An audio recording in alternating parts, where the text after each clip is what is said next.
your eyes and just focus on what I'm going to say. I want you to imagine yourself sitting at home.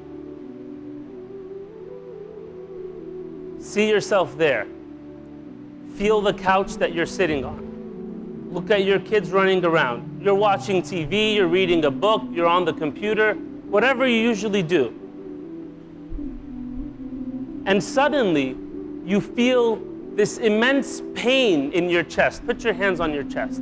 This immense pain. You don't know what it's coming from. It's just this immense pain. And you take a deep breath, and you think it will go away, but it doesn't. And this pain is just increasing, and suddenly you see yourself sweating.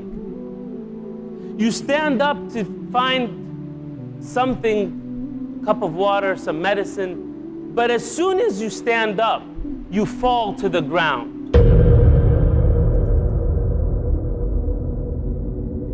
Your family comes rushing to you.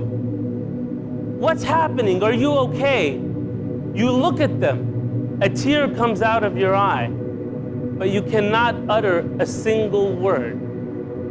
Because at that moment, brothers and sisters, you can see angels coming in to the room. You know that it's your time. And suddenly you feel this tingling feeling in your toes.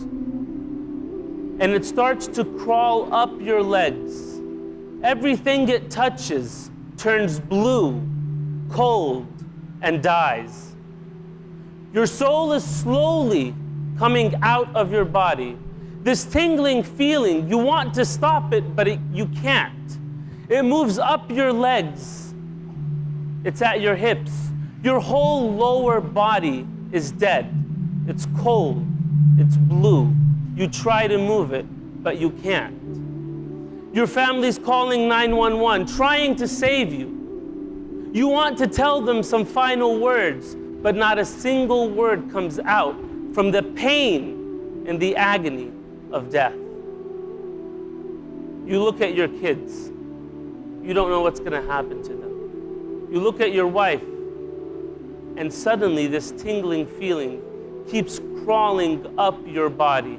It's at your chest. You try to stand up, but you can't. Most of your body is dead by now. And you know that in a few moments, it's over. Brothers and sisters, the soul keeps coming up, and you're at your throat.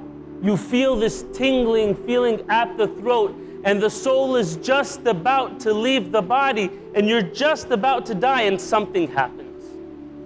Allah subhanahu wa ta'ala says, كَلَّا إِذَا بَلَغَتِ التَّرَاقِيَ وَقِيلَ مَنْ رَاقٍ وَظَنَّ أَنَّهُ الْفِرَاقِ. That when the soul will come out, and it will stop here at the collarbone, at the trachea, and everyone will say, who can help him?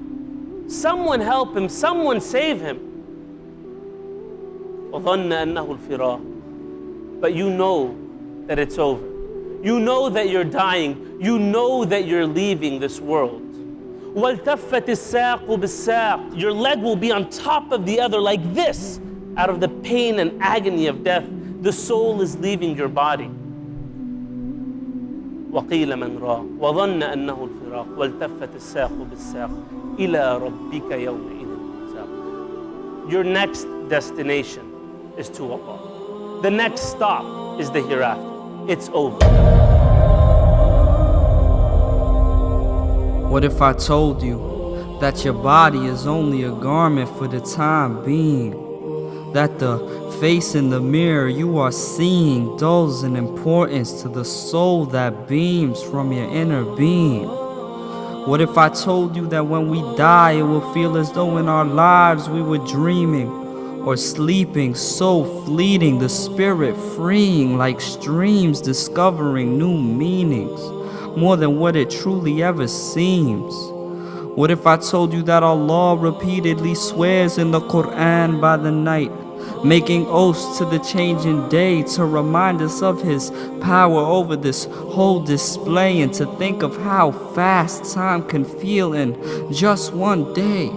With only 24 hours, and in it we are recommended to sleep 8, so 1/3 of our lives are slowly slipping away. What if I told you that the grave is too small to fit your house, too small for the money, for the cars that will fade like stars in relation to the vastness of what is to come? What if I told you that even though the casket is not big enough for all these materials, that the shroud can still house the most monumental of people, not in stature nor in status, but in deeds and devotion, people who are able to see beyond the commotion, the strength it takes to leave the crowd and focus on what is truly important, as did Moses or Joseph, Sumaya and Khadija. Each day I ponder on what it means to truly be a believer. What if I told you that after every breath our accounts are getting nearer? With every step, inshallah, we'll see it clearer, to still enjoy the fruits of this life.